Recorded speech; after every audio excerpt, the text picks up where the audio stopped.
So here's how we can use Microsoft Excel on the iPad. Let me guide you through it and show you how you can approach this. If it's your first time on Foxtecc, subscribe so you never miss anything important. So the first step is to go to the App Store and look up Microsoft Excel into the search. You can just type in Excel and you should be able to find the app. This app is freely available, so you can download it for free and actually install it on your device. And when it's ready, you open it up, right? And you're going to be greeted with this user interface.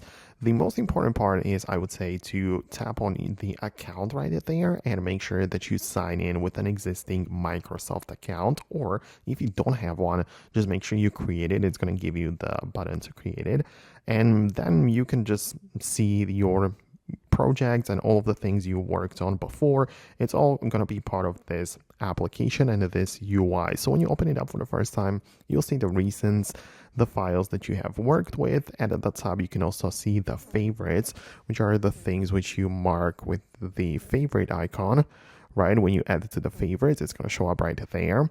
That's great if you have so many files that you kind of like lose track of them.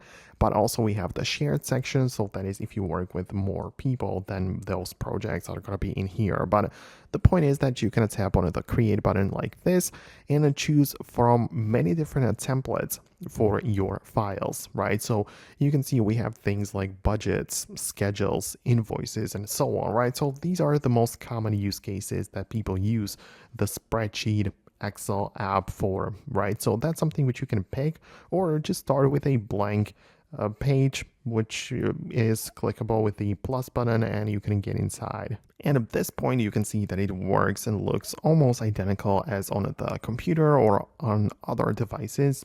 Not sure if you have used it on some different platforms, but the point is that even though we are signed in with an account, you can see that in order to edit and save things, I have to sign in with a subscription. So even though I can see the projects in here, I can see all of the features, like at the top, I could technically insert data, pictures, draw on it, choose the page layout, the formulas, data, everything is in here, but it's not really usable unless we are signed in with a subscription, right? So if I click on this sign in, you can see that it pulls up a page asking us to subscribe.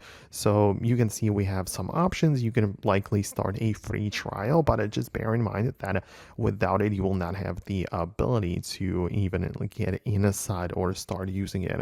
So yeah, you can give it a try, most definitely.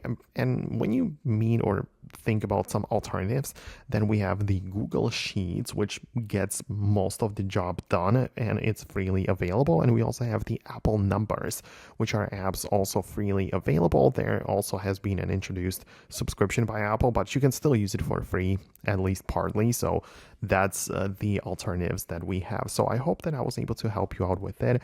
Thanks a lot for watching, and I will hopefully see you later in the future uploads. In case of any further questions, leave them below, and I'll see you later.